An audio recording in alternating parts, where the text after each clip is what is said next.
Hey guys, what's up? Christian and Corey here from Super Comic Guru 9000, and we are going to do a discussion video on the Naruto manga we saw yesterday, and we are also going to do a reaction video, a live reaction video to the new Naruto movie trailer. Does the actual have a title yet? The last movie or something? It's called The Last Naruto the Movie. Obviously, it's implying that it could be the final film, or maybe it could be the beginning of something new. It's interesting to note that this trailer was just released today with the brand new episode of the series. It's just a short trailer. It's basically a preview for the real one, but a lot of you guys have requested that we take a look at it, so we're going to do that right now. It's a trailer for the trailer. Hopefully it'll get us excited. Basically, yeah, that's exactly what it is. But we're going to go ahead and we're going to watch this right now and give our first impressions. We have not seen this yet, so we're going to go ahead and watch it right now. It should not take long. Okay, let's watch it. The final story of Naruto. The falling of the moon. Okay, you get to see Naruto. Naruto fighting someone. It looked There's like Hinata, Sasuke. Shikamaru. There's Sasuke. It's going so fast. Oh! Kakashi's Hokage! Oh, that did look like Kakashi was Hokage. It does. Here, Wow. we're going back for a second. This is... Yeah. All right, that really caught me by surprise. Okay, yeah, that's... That is totally Kakashi's the Hokage right there. Which makes sense because Naruto, maybe he is going to become Hokage, but Kakashi kind of like trains him for a while first as Hokage. Who gives a shit? Kakashi's Hokage, dude! That's fucking awesome! Like, he doesn't even have... Like, after 15 years. It's after 15 years. After 15 years in the making. Oh, I think, years in the making. Sorry. But Yeah, here, let's just take a look. So that's Naruto. God, he looks so different. With short hair? With short hair and the brand new outfit and the scarf and everything. Like, that's complete. Here, let's look at it one more time. Yeah, because one it's more just time. so short. And let's just try to run through it, like, maybe, like, pinpoint if we can see anything. Yeah, pause it as we... okay, shooting so star, there's the reading moon, rainbow. It's falling from the sky. That's like the whole premise of this. Reading rainbow. Jesus Christ. Throwing you off. Burton. So what's interesting about this whole story is it's involving the moon like coming down to Earth and crashing, going all like Armageddon on everybody, and everybody's gonna have to get involved to try and stop that. That's what they're already teasing. We have our first shot of Naruto in the trailer, which just he looks the pissed. short hair makes him look so different. It literally makes him look like a different character, and maybe the art style of the movie as well. Yeah, you know, the other thing I was immediately thought about with the moon and some of the things about the main character being related to Kaguya. Yes, that's actually something we haven't talked about yet. Yeah. But we'll discuss that a little later. Yeah, but it makes sense that it involves the moon because that's where they said they sealed the original Ten Tails. So maybe it's like him trying to bring the Ten Tails body back or something like that. It could be something like that. Yeah, that's why immediately I think of when I hear the moon. Okay, so we have Naruto running on rooftops, and that looked like Sasuke. He's doing a Rasengan, and yes, Christian, that is a good observation. It does look like Sasuke for a split second, and it's because he's wearing his brand new outfit, which is the poncho. It's Mexican Sasuke. I'm pretty sure that's Sasuke. Yeah. It has to be. Yeah. So what's really cool is Naruto and Sasuke are going to fight again. Okay, that's probably how they say hello, though. Probably at this point, yeah. So we have, it looks like that's either Hinata or it might actually be her sister, because the other premise of this movie is that Hinata's sister Hanabi is going to be captured. And that's another reason, like, they have to deal with this whole world-ending event, and they have to deal with this whole kidnapping situation all at the same time. So we have Shikamaru, whose flat jacket looks a little different. He's got bigger shoulder pads. Bigger shoulders. Maybe they have like brand new equipment. He doesn't look that different. He doesn't have a different hairstyle or anything. No, he mostly looks the same. We have another shot of Sasuke, this time just a facial shot. He's not wearing a headband. He's just wearing like the whole like poncho. Which takes us to believe that he's probably Rogue Ninja. Most likely. I'd imagine. Yeah. Let's see. We have Gaara, which is awesome just to know that he's going to appear in the film. And then, of course, we have... Hokage Kakashi. Which is... God, that makes me so excited because now my dream has come true. My favorite character has officially become the leader of the village. So that's really exciting. And the fact that he doesn't even, like, have his Sharingan eyes anymore. Or any of his abilities. That just still shows, he's got the skills to pay the freaking bills. Yeah. So that's pretty much it. That's all they show. Let's see if there's anything else. It just ends with Naruto doing a Rasengan dodging. And it looks like it might be the same shot for when he was fighting Sasuke early on. Yep. But that's it. That's all they show in the trailer. And like you said, this is a trailer for a trailer. Yeah, this is a trailer for a trailer. I think Naruto looks really different. I kind of not sure if I even like it yet, but it's definitely different. I don't know. I like it just because it'll be the third like real different character design that we've had for him, and that's always been like one of my pet peeves with a lot of different shows, where the characters wear like the same clothes. They'll like hang on to the look too long. And sometimes it can work for stuff like you watch a cartoon, you watch The Simpsons. They never change their clothes like over the course of the last 25 Homer's years. Always worn that white shirt. But you look at anime, look at One Piece. What I love about that show is how every single arc the characters have new outfits. They have a new look to them, and it just makes it feel more natural. And it gives you like a relation to that arc. Like there's an art style that goes along with that arc. Yeah, you always remember like, oh, you're never gonna forget that one arc where Luffy had an afro. You know, you're not. It's so special. But that's why I like what they're doing with the new movie. Obviously, just his hair being shorter does make him look incredibly different. That and the fact that they all look slightly older as well. But they do look older, but it's obvious that I think kind of the charm of Naruto, and I can't believe I'm going to relate Naruto to South Park, is that they're younger people discovering themselves, like, and South Park is kind of like, it's a real fucked up world, but it's them through their point of view. I'd be willing to bet that South Park's way more fucked up than anything that happens in Naruto. Yeah, but the point is they're still young enough to be learning lessons. They're not supposed to be the adults in charge yet, because that's kind of what the point of Naruto and the whole story is, that like his perspective gets to reteach the world love and acceptance, and they all get to come together. And I'm glad he's not so old that it's just like him. Like if it was Naruto being like Kakashi to a whole bunch of kids, I don't know how I feel about that. That'd be kind of weird. It would. Yeah. It would be weird. But I'm really hyped for that trailer. It was very short. It was very sweet. But I'm really amped for what they're going to show. And what is interesting is that the trailer didn't even reveal the primary villain of the film, who was been slowly introduced to us over the course of the last couple weeks. We've gotten some sketch artwork of the character, and just yesterday we got an official name for this character, and his name is Toneri Otsutsuki, which means he is related to the Sage of the Six Paths, or Kaguya. And if you guys have been reading the series and following it up this long, you know that's kind of a big deal.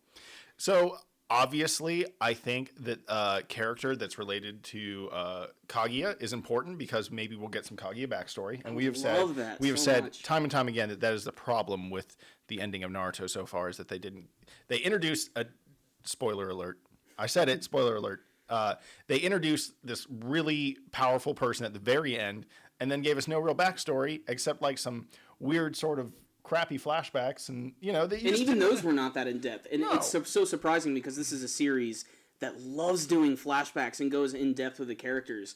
And they introduce this astronomically powerful character right at the end, and you're so interested to learn, like, what is her deal? What's up with her? And then they just sort of gloss over it, and that's it. And this movie seems like it's a good opportunity to maybe delve into that a little bit more. And, the thing that I'm really conflicted on with this new character, Toneri, is that, like, where was he during the whole Infinite Tsukiyomi situation? What was he doing during all of this entire war? Why does he only decide to appear at the very end? And what is his overall plan for the moon? And it could involve the return of the Ten Tails, if you think about it, because they always encase it in the moon, throw it into the sky. But it's not the actual moon. Is he actually bringing down one of those, like, big meteorites, or is he literally physically bringing down the moon and destroying it? Like... Well, I almost got all science nerd on you. I mean, the Earth couldn't exist if it didn't have the moon. Exactly. So, it literally would desroy everything. Yeah, and that's why Piccolo really fucked up everything when he was like, and he anime logic.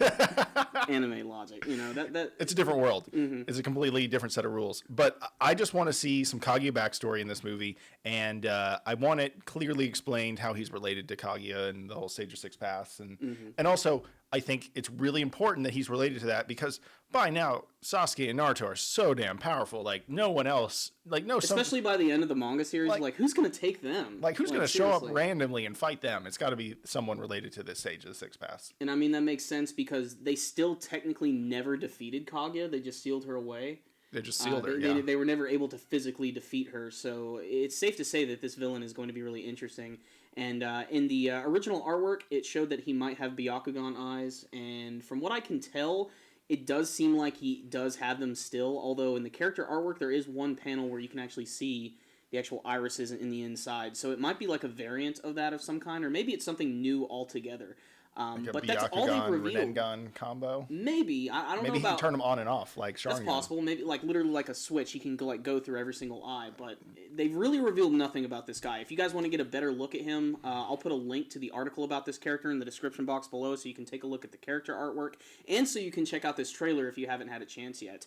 Otherwise, let's get back on track here. Let's get a little more relevant. Let's talk about yesterday's chapter, which you didn't get to join me on the review. No, I did not. Give me your thoughts on that. Okay, well, where to start? Because it's a pretty powerful chapter. I mean, to just overview on it, Sasuke pretty much admitted that he had always thought of Naruto and the whole, I don't want to say the village, but he'd always seen him as kind of family, but he always saw that like emotion for others was a weakness, and he always like squished it and said, no, if I'm alone, I don't have to worry about these things. There is no weakness and there's no chink in my armor, but it's just the truth. I've seen you and my brother Itachi always stand before me and lead the way. And I think more so than the physical damage to both of the main characters, the emotional progress with Sasuke was really the big takeaway for me with last week's chapter or this week's chapter.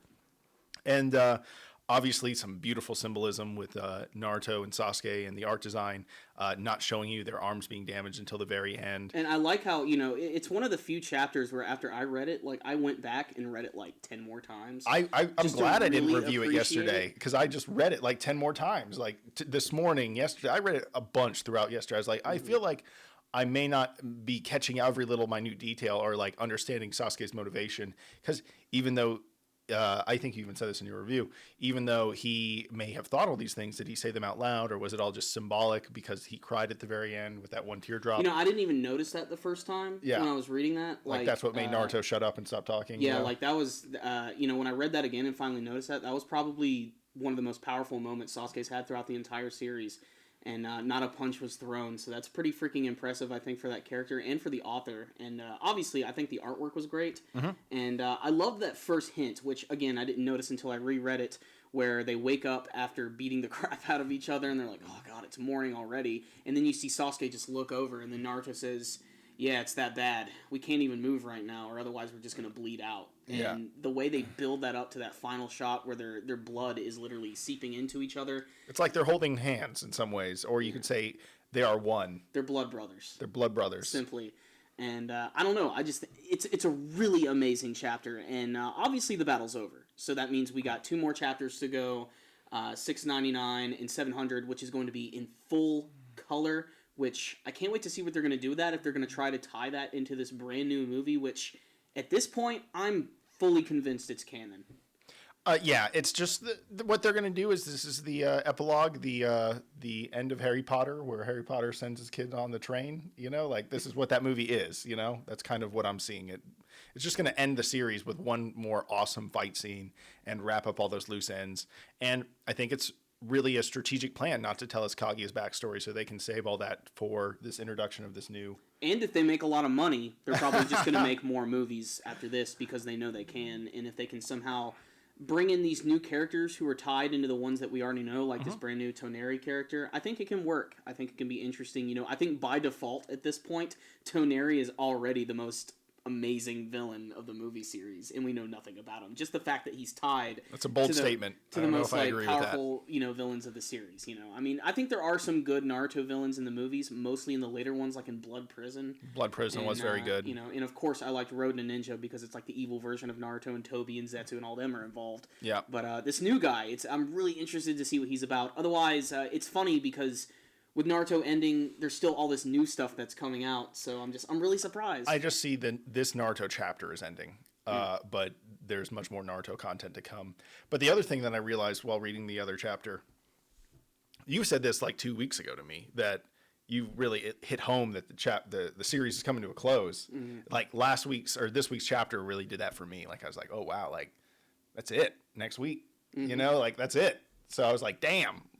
But don't worry, you guys. Wrapping all this up, I think we have lots more planned for you. We have ways of putting out way more cool content and some cool surprises coming up. I mean, we're, aside from Naruto, we're still reviewing a ton of other anime series, and we have a few other special projects planned. Some non-anime stuff, too, that's in the pipeline, so please stay tuned for that.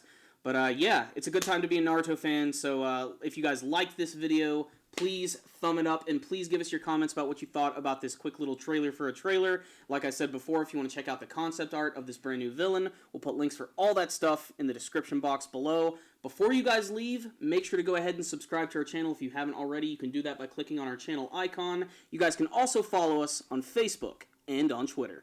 Thanks for watching, everyone. Bye-bye.